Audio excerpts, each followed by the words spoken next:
Dapat pangalanan at imbitahan ng Senado ang dating cabinet official na nagpadrino umano sa Pogo ayon sa Senate President. Mismong PAGCOR ang nagbulgar ng pagkasangkot na yan ng di pa tinukoy na personalidad. At nakatutok si Jonathan Andal. Ikinaalarma ng Senado ang ibinunyag ng PAGCOR nitong weekend na may dating miyembro ng gabinete ang pumapadrino para makakuha ng lisensya ang ilang illegal na pogo. Wala pa rin pinangalanan kaya sabi ng liderato ng Senado, dapat pangalanan ng PAGCOR para naman hindi mapagdudahan lahat ng ibang mga former ranking cabinet officials. Sino man ang papangalanan nila, marapat imbitahan ng Senado. May idea ko pero hindi ko muna sasabihin dahil nga wala tayong concrete evidence.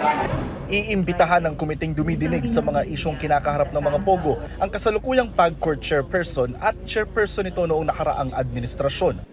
Gate ng kasalukuyang PAGCOR, nililinis na nila ang listahan ng Philippine Offshore Gaming Operators o POGO na tinatawag na nila ngayong IGL o Internet Gaming Licensees.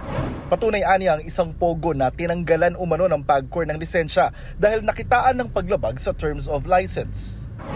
Suspendido naman muna ang lisensya ng 3 iba pang POGO dahil sa minor violations at kakulangan ng requirements. Kaya 42 na lang ang aktibong lisensyadong POGO kumpara sa 46 noong pagpasok ng Administrasyong Marcos. Pero hindi lang mismong mga POGO ang nabawasan base sa listahan ng mga lisensyadong POGO sa bansa. Kumpara sa nakaraang administrasyon, daan-daang service provider ng mga POGO ang tinanggalan din ng permit matapos mapag-alamang pinagmumulan ng anomalya ayon sa PAGCOR.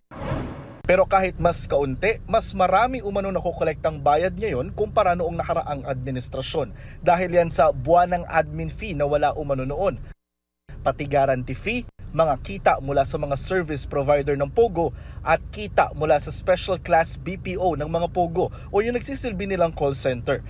Inaasahan ng PAGCOR ngayong taon na makakakolekta sila ng 6.5 billion pesos mula sa IGL at natitirang service providers. Para sa GMA Integrated News, Jonathan Andal, nakatutok, 24 oras.